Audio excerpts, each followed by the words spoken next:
Welcome back to the Richard Sherman podcast, presented to you by our friends and partners over at Brightly.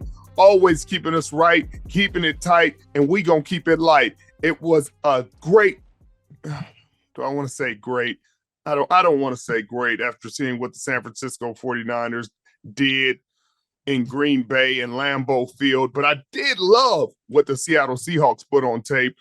It was just a tough week. I know your Honolulu Blue Detroit Lions battled it out, did their thing. Mitchell, how you feeling? I'm feeling magical. I mean, first off, Richard, live from London. I know you're on a little family vacay. This shows for the subscribers of the Richard Sherman podcast. Richard is currently in London, 1 a.m. right now. That is dedication, giving you guys what you need after these Sunday night games. The Lions have won 9 straight games. They're 10-1. They've allowed 12 points in the last 2.5 games combined. I mean, but I was so optimistic about the San Francisco 49ers coming into this weekend, playing against my division foe in the Green Bay Packers. I'm thinking, okay, hopefully the Niners can give the Packers some trouble and take a win out of Lambeau with them. But that was not the case, Richard. They got plenty of excuses that they can point blame to, with the no Bosa, no Purdy, no Trent Williams, no Charvarius Ward, obviously Brandon Ayuk being out for the season. But this one was ugly. They just couldn't get their feet under them. And the Packers took advantage, Richard. This was bad. Like, when does it end? Does it get any worse than this for the Niners? I don't know if it gets any worse, but the thing that just hurt me more than anything was the tackling. Like, there were 15 missed tackles in the first half alone. I just have never seen it from these same men in these jerseys. Now, there are some new faces, some new people on the D-line, but 15 missed tackles in a game is mind-boggling. But 15 and a half of football, I mean, it was disappointing to watch. It was disappointing to feel. I mean, feel helpless. You feel helpless watching it happen because Josh Jacobs just was doing whatever he wanted. I mean, it looked like 2 or 3 guys have a hold of him, and he just runs through the tackle. I mean, it was demoralizing consistently, and that was just the first drive of the game that he was doing this. He was, I think he had 77 yards in the first quarter or something like that, and it just seemed like they had no answer to stop him. He was hitting the first level, second level, third level, and they were just really taking the hearts of the San Francisco 49ers. I think their first drive may have been 7 minutes. And it just seemed like it was just an inevitability that they would score on that drive. Then you say, okay, all right, it's a rough start for the defense, but that happens sometimes. And you think, hey, the offense, I know you got a new quarterback, but this is Kyle. He'll craft something up. I know that that Hafley knows him well. Jeff Hafley, he coached us. The secondary, my first year in San Francisco in 2018, really good coach, understands defense, understands that offense really well, has answers, has the playmakers in the secondary to make plays. Obviously, Xavier McKinney, friend of the program, has made a ton of plays and made some plays in this game, but they just couldn't get anything going. They looked disoriented. I mean, they're slipping, they're sliding. And in the first half, they really had nothing to hang their hat on. They end up putting together a touchdown drive. Really just more of a sigh of relief as a fan watching this game to say, man, this could have been really bad in that first half. Christian Watson drops a wide open touchdown, and you just say, maybe that's the break the San Francisco 49ers defense needed to get back on track, to make some plays. And in the second half, for all intents and purposes, the offense started okay, but, I wasn't able to convert on 4th down in the first drive of the second half. The defense stands up. The defense is looking like their old selves in that second half, getting stops, tackling, moving, flying around. Then here come the turnovers, interception, and then a fumble in the pocket from Brandon Allen, and then a fumble from Christian McCaffrey. And that's when you knew, Mitchell, this was not their day.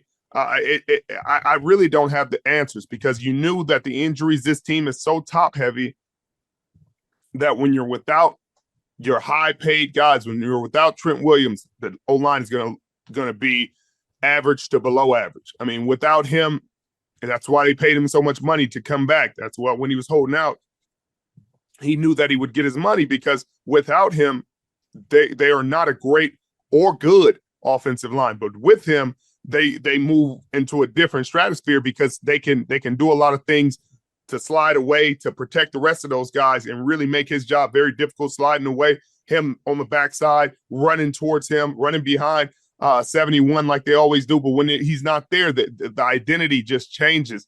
And the offense didn't do Brandon Allen any favors today. There were drop passes all over the place. Tight end dropped pass. Debo dropped one in traffic. It looked like, he was about to get hit. It was a tight window pass, led to an interception for Xavier McKinney. And it just couldn't get right. You couldn't find a way. You couldn't see it. And I just don't see the hope, that I want to see. And I know that people are like, man, they're considering Daniel Jones. Even that's disappointing to me, Mitchell. That just shows me how I know you want him, Richard. I know you want him there in San Francisco. You've spoken too highly of him this entire season, man. I would love to see him don a 49ers red jersey just for you, my friend. The other side of the field, this Packers team, they're 6-1 in the last 7 games. Of course, they took the L to my Lions. But, they've been winning tight games, minus this game. They've beaten the Rams, the Cardinals, the Texans by 2, the Jags by 3, the Bears last week by 1, and now they beat up on your depleted 49ers. How worried should the rest of the NFC be about these Green Bay Packers? I don't know if you're worried, but you're as good as your record is, and they have a great record. They're 8-3 in a very, very difficult NFC North.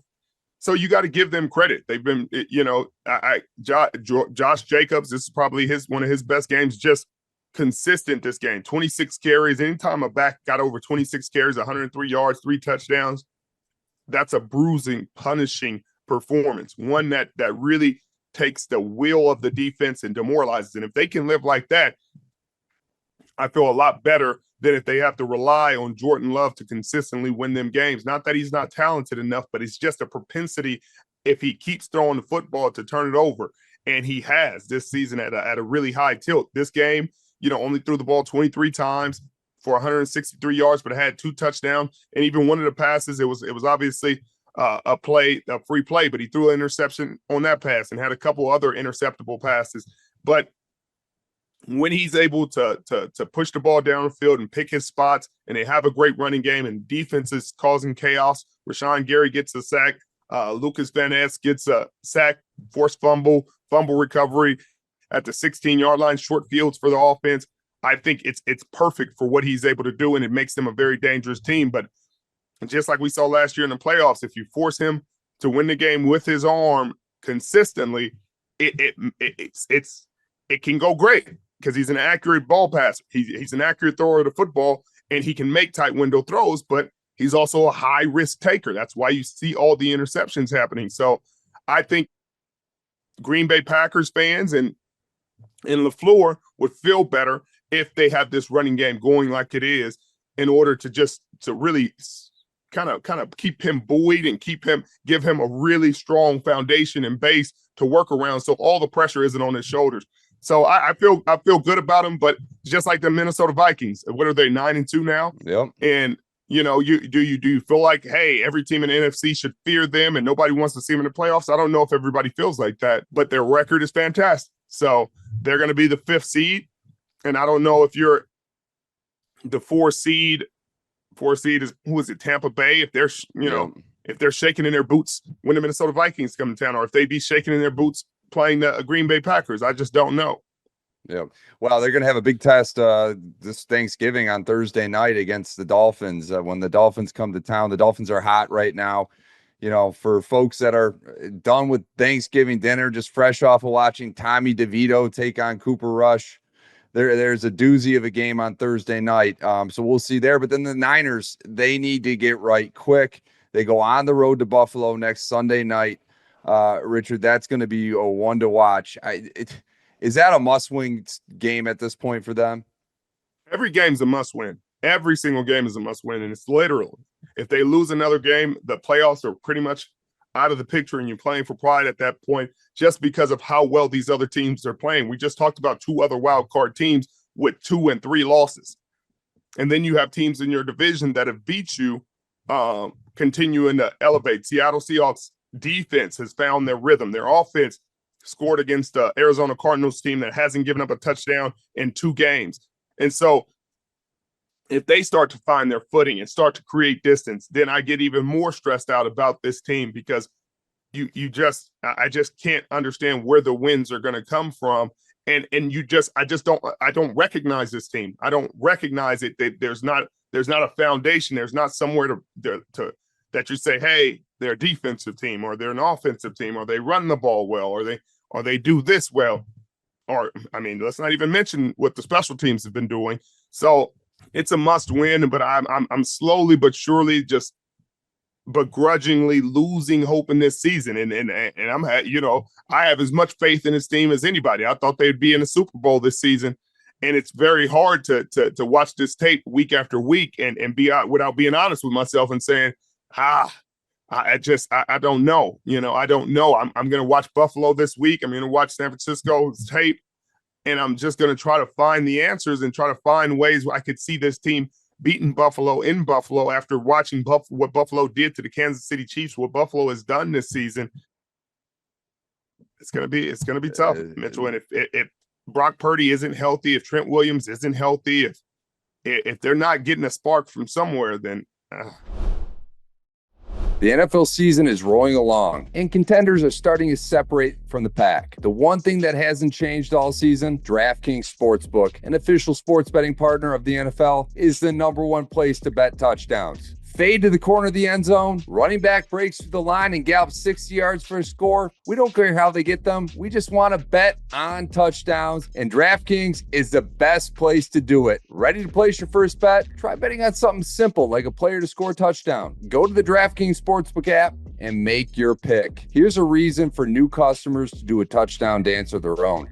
Bet just $5 to get $150 in bonus bets if your bet wins. Score big with DraftKings Sportsbook, the #1 place to bet touchdowns. Download the DraftKings Sportsbook app and use code Richard. That's code Richard for new customers to get $150 in bonus bets if your bet wins when you bet just $5.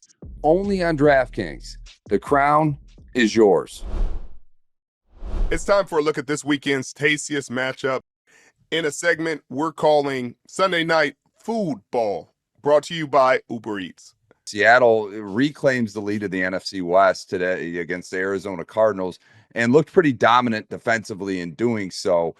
Arizona came into this game on a winning streak. They looked like the hottest team in the NFC West, a team that was looking to take a stranglehold on the division, and they go onto the road and have to deal with the 12s, and Kyler Murray looked like a shell of himself out there. While he throws for 285, this defense really kept them under check, especially with the run game. James Conner only rushed for 8 yards. Kyler Murray only got 9 yards.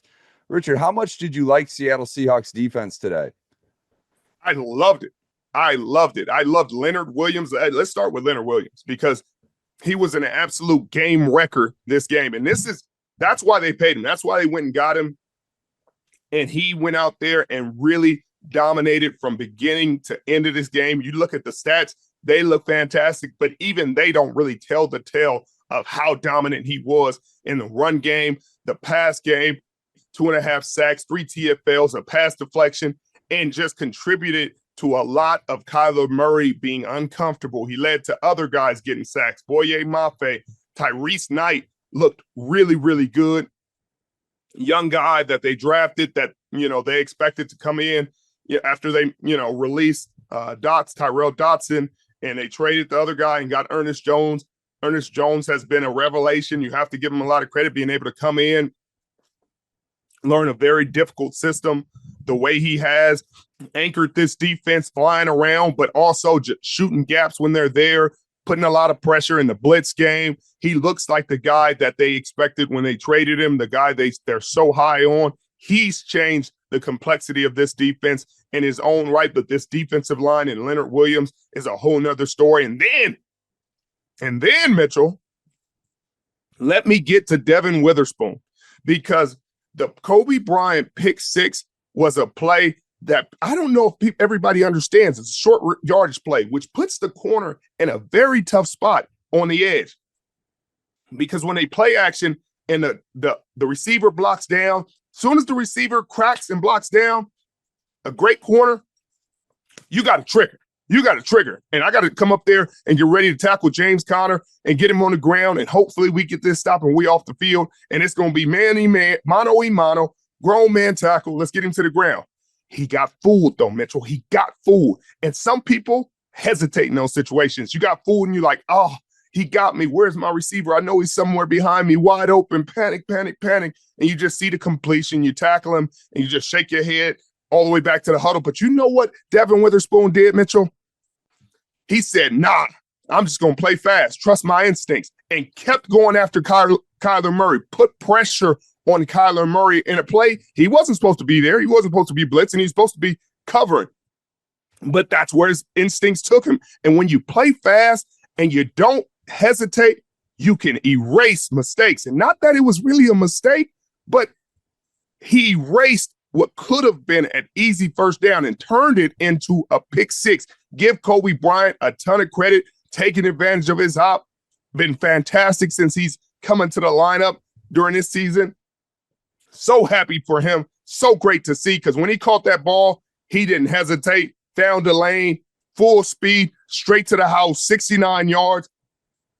This defense is cooking. And if they can play like this, it's a scary sight to see, because this offensive line is getting healthier. Abe Lucas is gonna work his way back in, knock the rust off. They beat up Geno a little bit, but he was still able to score a touchdown to JSN on a defense that hadn't given up a touchdown in 24 drives. The other touchdown, just like we said, Kobe Bryant with the 69-yard pick six. Jackson Smith and Jigba continues to make his impact, 6 catches for 77 yards in that touchdown that we talked about. So many positives to take from this game, but I thought that Arizona would lose this game. It just looked so much different than when Arizona played the Seahawks the first time. This time, it just looked like Seattle's defense had something on their mind. They held them to 6 points. They really looked dominant. They looked confident. They looked confident from the secondary to the D-line, the linebacking core. Everybody looked confident. You didn't see the infighting. You didn't see the division. You didn't see the finger pointing, just dogs out there hunting. And that's what great defense looked like, Mitchell, and that's what they had. So the NFC West should be a little bit scary, because the San Francisco 49ers may have just given them the boost that they needed to catapult them into the playoffs this year, because it started with that last quarter in San Francisco. No question. I mean, this Seattle team looks resilient. They look a lot better. I know a lot of changes were made at that trade deadline. It looks like John Schneider made the right moves, and this defense clicking. If Geno and this offense can get things going consistently and score more than 16 points, you got to look out for them. They got a favorable matchup next week against the Jets, albeit on the road. And then the Cardinals have got to go to Minnesota. So you're seeing your division foes have some tough matchups. Seattle could get a little separation here going. That was this week's Sunday Night Food Ball, brought to you by Uber Eats, the official on-demand delivery partner of the NFL. Uber Eats has the best game day deals all season long. Order now for game day.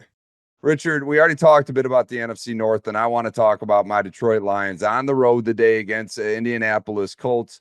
The Colts coming into this game 5-6, not the best record, but they are a competitive team. They're tough.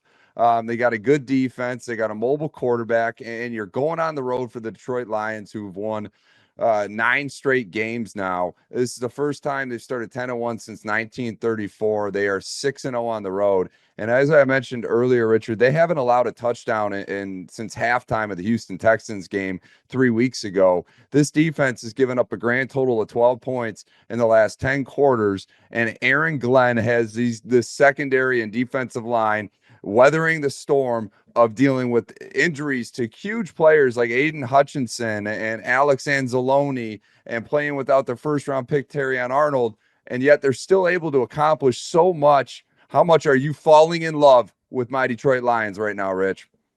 Well, Mitchell, what is there not to love when you're playing great defense? I love to see it. And they're continuing to see these young players that they drafted, that they're developing, thrive. Kirby Joseph among the league leaders in interceptions. But on the offensive side. Like you said, they're a little bit of struggling, but Jahmyr Gibbs still had 21 carries for 90 yards, 2 touchdowns, rushing. Dave Montgomery got a little banged up in this game, but had 8 carries for 37 yards in a TD. Amon-Ra still got his. Jared Goff didn't turn the ball over or didn't throw an interception. And they were able to hold the Indianapolis Colts and Anthony Richardson without a score in this game after he played a really solid game last week. So, I mean, what is there not to love about this team? Like you said, they're just rugged. They just get the job done. And no matter what happens in this game, they believe, just like we hear from the Kansas City Chiefs. I don't think there's ever any panic in Detroit. And that's something that I don't think you could have said at really any time in the history of the Detroit Lions, at least a recent history since I've been alive, and I'm 36. There is no panic when they throw 5 interceptions. There's no panic when they stumble out the gates. There's no overconfidence when they score on the first 3 drives of the game. You don't see them just take their foot off the gas. At times, you watch them in games where they're dominating, and you're like, hey, maybe y'all should just maybe put the tools in. Like, is there a mercy rule? Like, maybe somebody should call somebody and tell them that's enough. That's enough. Throwing it, like they said in rock, throw in the towel. Nobody's throwing in the towel, Mitchell. They are on a mission, and it just seems like a revenge tour. And I know nobody in Detroit is saying it, but they're showing it. They don't have to say it, Mitchell. They're saying it with their shoulder pads and their actions that they are on an absolute revenge tour, and they are kicking ass and taking names each and every single week. Now, nobody expected the Indianapolis Colts to win this game. I don't think anybody did. I definitely didn't. But you know what great teams do? They do exactly what you expect them to do. They did not want to disappoint the Indianapolis Colts. They came in there expecting to get kicked in the face. And guess what? Detroit came in there and kicked them in the face. And that's the thing I think is most special and not appreciated enough about this Detroit Lions team is that you rarely see them come into games and underwhelm, underplay. Now, football bounces different ways. You can't always control that. You do have turnovers. You have unexpected things happen. But the things that take no talent, the things that they can control, they are masters at. And I think Dan Campbell deserves a ton of credit for that. I think he's going to be amongst the final candidates for Coach of the Year, obviously well-deserved. I think Mike Tomlin will be in there as well. But kudos to him and the culture and the staff and the players that they've put in place, because this is an impressive team, and I can't wait to see them next week, Thanksgiving, playing the Bears. It's going to be a fun stretch for the Detroit Lions. They've got a couple division matchups against the Bears and then the Green Bay Packers, and then they host the Buffalo Bills, which is going to be must-see TV. Jared Goff this week said, he knows perfection's impossible in football, but that's what the team's focusing on, is chasing perfection. They know that they've got all the people in-house that can make this happen, and they're getting better at the small things game in and game out, and that's just what's so impressive with this team. I'm really looking forward to them to have these primetime matchups against teams that inarguably are some of the best in the league, especially with the Buffalo Bills. We'll see how good the Detroit Lions truly are, because to me, in Vegas, they look like the best team in football. And before we leave this game, it's time we got to honor our player in pride time, brought to you by our friends and partners over at Breitling. It's he's got the same Honolulu blue Breitling watch that I have on, and that's Jahmyr Gibbs. Richard, I know you had an opportunity to chat with him last week. I mean, how much did you love his game today? Well, Detroit Lions fans, if you haven't got a chance to check out my interview with Jahmyr Gibbs, please scroll down and check that out, because such a fun interview, such a great guy, great human being, and a fun interview. And I just love to see the success. He's just been impressive in the run game and in the pass game. And every time they need more of him, he gives more. And I think he just relishes in the opportunity that he's been given. And it seemed like somebody pissed him off, because on one of those touchdowns, he turned around, and as he has done all season, he outran the defense to the edge, and he kept looking at the defender and letting them know about it. And this isn't a division foe. This isn't a team they play very often, but you could just feel that attitude. And I think the rest of the team is feeding off of his confidence and his attitude. When somebody needs to step up and a play needs to be made, He seems to be the one making it very consistently for that offense, and you absolutely love to see it. Well, he is our player in prime time, again, brought to you by our friends and partners at Breitling. Thursday Night Football is on, and it's only on Prime Video. It's the best season yet, packed with big rivalries and even bigger stars. Join Al Michaels, Kirk Herbstreit, and Kaylee Hartung every week for the games you can't miss. Coverage begins at 7 p.m. Eastern with football's best party, TNF Tonight. Not a Prime member? Not a problem. Simply sign up for a 30-day free trial, and you can cancel at any time. It's Thursday Night Football, and it's on Prime Video. Restrictions apply. See Amazon.com/Amazon Prime for details. The Washington Commanders are one of the hottest teams in football. We were talking to them. They even made a quick showing in your top 5 of your power ranks. And since that day, since you gave them all this fanfare that you gave them and talked so highly about their defense and Jayden Daniels and their coaching staff, they've lost 3 straight. I mean, let's not make light of it. They lost at home against the lowly at this point Dallas Cowboys. Richard, is there any hope on the horizon for this Washington Commander team?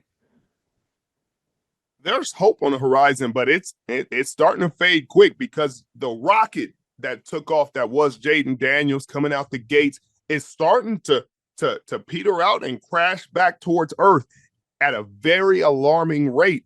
He started off so fast, only 2 interceptions, really efficient, really accurate, breaking records for efficiency numbers, and he has been the absolute opposite in the last few games. And mind you, this is what has been the bane of Cliff Kingsbury his entire NFL tenure as a head coach, as a play caller.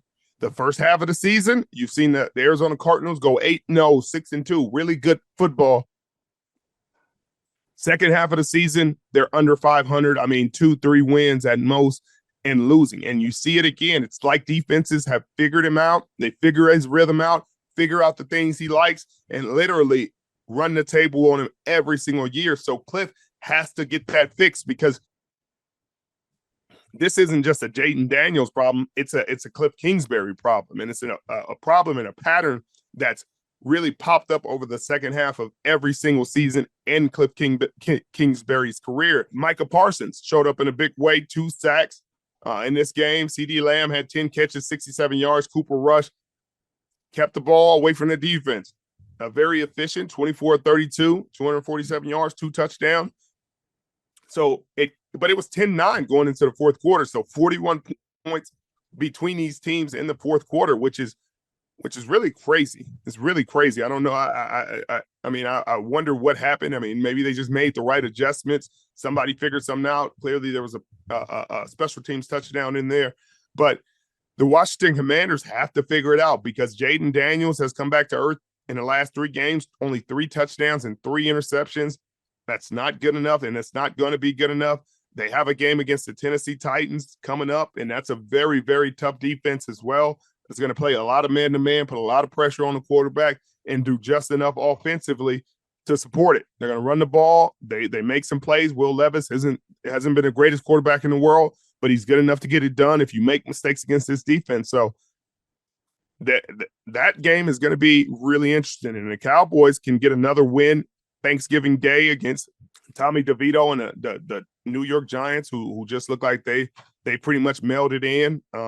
Got their behinds beat against the Miami Dolphins, I think it was, and didn't look like they even had a chance in that game. Didn't look like they looked very uninspired after battling a lot of this season. But again, these division games, you never know how it's going to go, and they know each other so well. I mean, I put nothing past anybody in the division game. Yeah, it is crazy to see the Cowboys. I mean, this is the time that they should be tanking and looking at possibly getting your guy, Shedeur Sanders, but give them credit, coming out, staying hungry, getting a win on the road.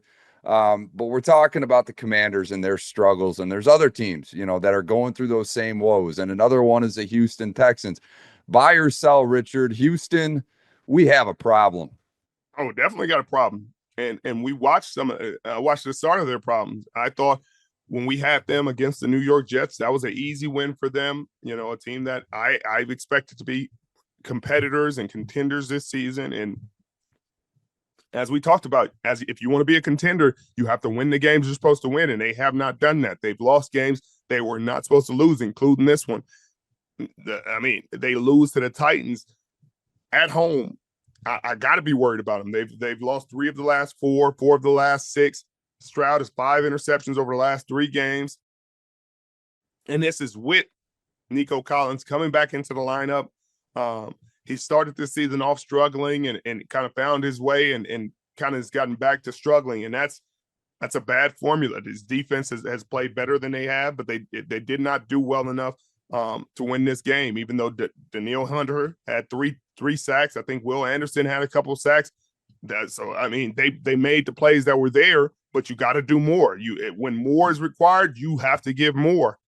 And they just weren't able to do it. I think they have to find some answers, or again, they're going to squander a really, really great opportunity with a really talented young team. They do. They have a great opportunity. Fortunately for them, their division is certified garbage, and they're going to walk away with it. But it's so important for them to get on a win streak before they get into the playoffs, because you're right. They are getting back to being somewhat healthy with Nico Collins back. They're fortunate to have Joe Mixon on this squad. They should go back to basics, run the football, get the hot hand involved, and we'll see what happens with Houston.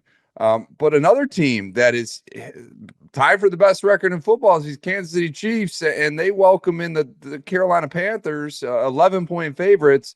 And the Panthers tied the game late.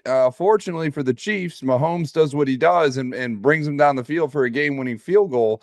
But, you got to give the champs their credit. But, the eye test just doesn't look there for me.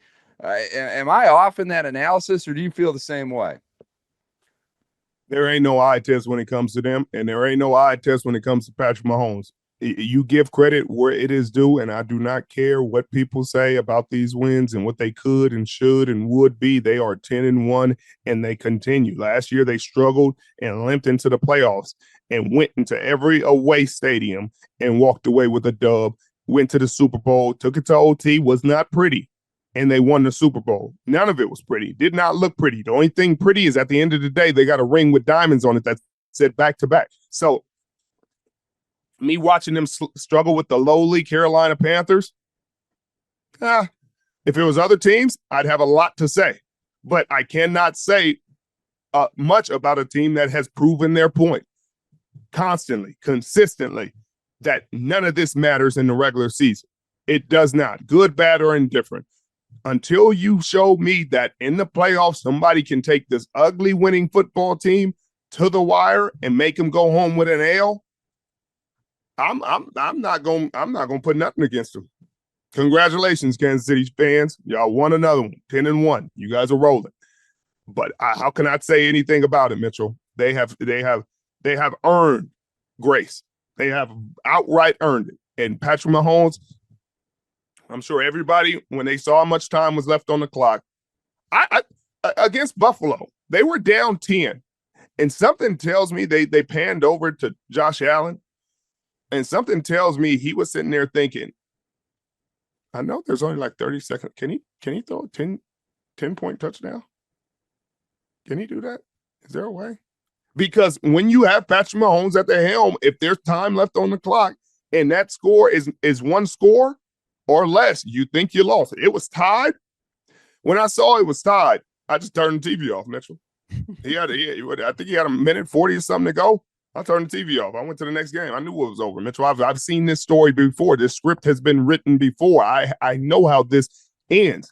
And it ends with the Kansas City Chiefs win. And until somebody shows me otherwise, until the luck runs out and they find a rabbit foot in whoever's shoe it's in, don't talk to me about the Kansas City Chiefs and these wins, Mitchell, because they keep rolling. I get you. And Patrick Mahomes, shout out to him. It's time for our segment, Ovation of the Day, brought to you by our friends at Ovation for Men. The ovation, standing ovation, in fact, goes to Patrick Mahomes. He proves it again. Richard, this guy is the best player in professional football, and I don't think it's up for debate. The confidence he exudes, and like you said, yeah, they're playing Carolina, and Carolina is playing with their heart and soul, tying the game late, but you give Patrick Mahomes any amount of time, the football in his hands, that game is over, and it's going to end in Kansas City's favor. They're going to be an incredibly difficult out in the playoffs, especially through that AFC gauntlet that he's about to go through. So shout out to him, man.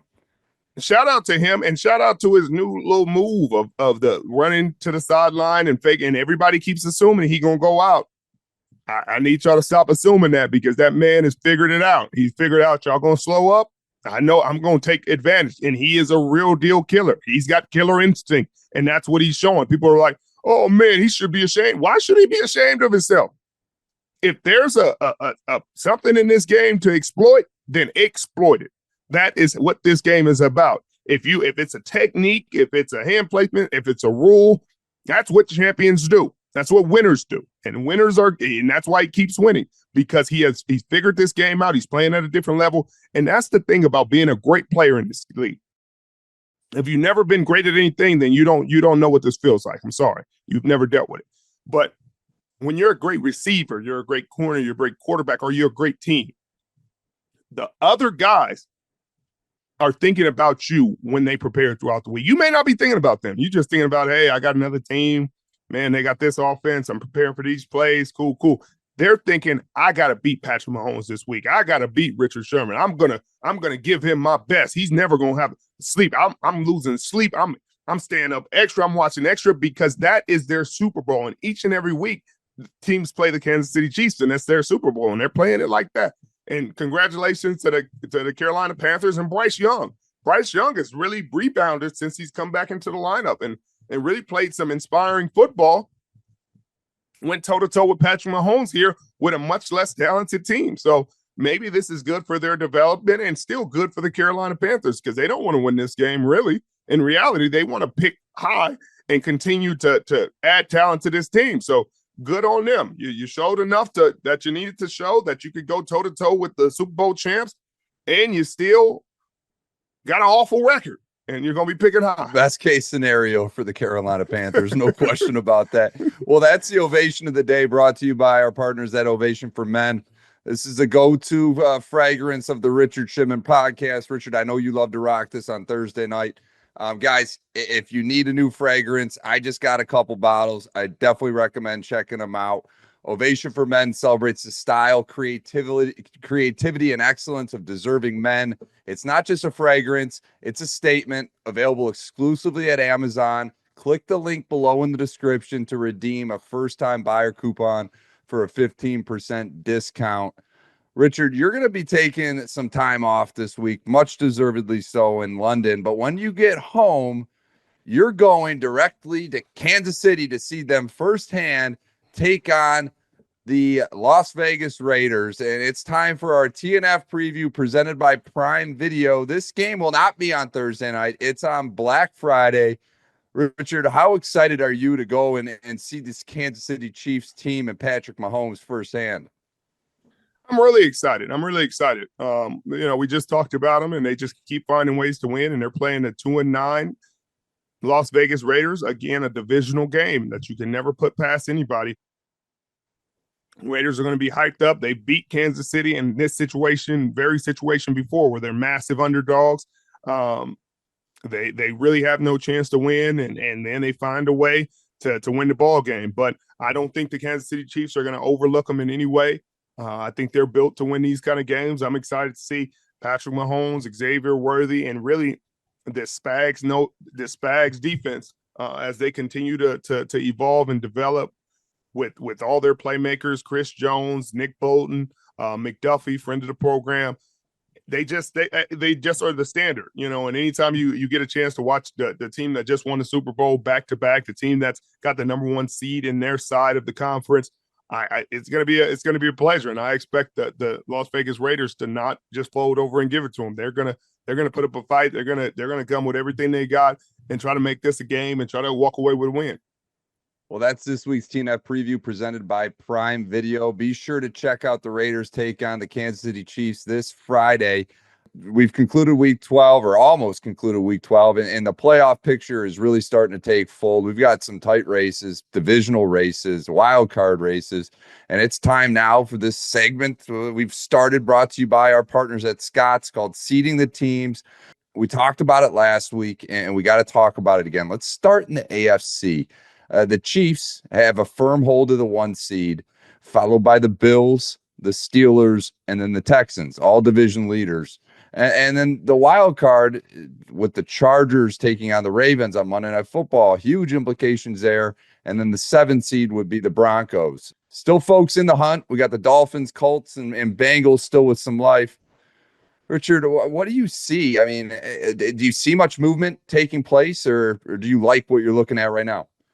Like I said before, that 1 and 2 seed can flip, especially with the Buffalo Bills owning the tiebreaker now. If the Chiefs slip up, and with the Chargers looking like they have been, looking like a very formidable opponent, and again, these Raiders are very unpredictable when they play the Kansas City Chiefs. They beat them late in the season before. They beat them last year. If that happens, you could see the Buffalo Bills still in that 1 seed late in the season, but the Bills got a tough stretch as well. Got to play the San Francisco 49ers, who've been kind of limping to the finish line.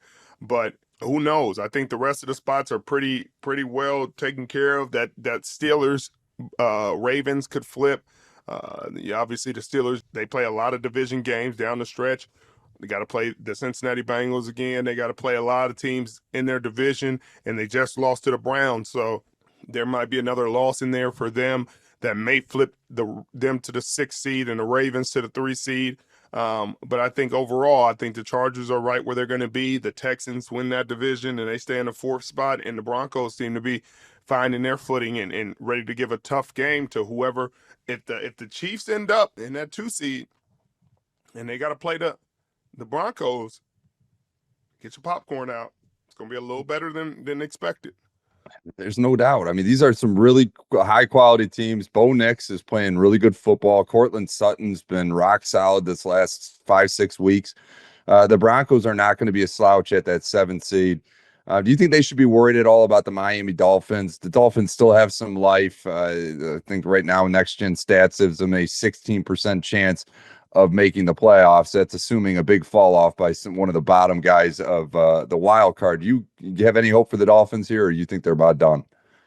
Yeah, I got hope just because they're a really talented offense, and when Tua Tagovailoa is at the helm and he's playing well, they can play with anybody, especially in their division. But it's going to be tough because they're going to need help no matter what. They can do their part, but they're going to need some help, and I'm just not sure they're going to get it. I bet you didn't know that fall is the perfect time to feed your lawn. Give your lawn a boost with Scott's Turf Builder Winter Guard. Recover from summer, prep for winter. Scott's Winter Guard puts your grass on the road to recovery from the damage caused by the summer heat.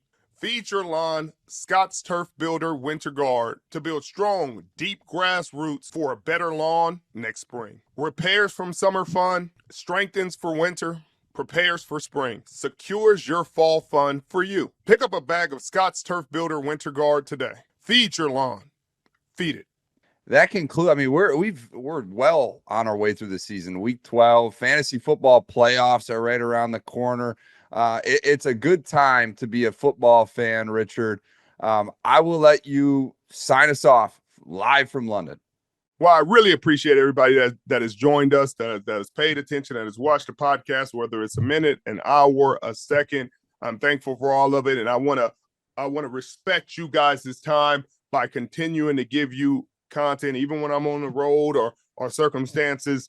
I'm gonna come out here and give you what I got. Thank you for joining us. I hope you have a beautiful holiday season. Happy Thanksgiving. Make sure you play those Christmas jams because it's that time of the year, the most wonderful time of the year. Hit that sub button if you're new.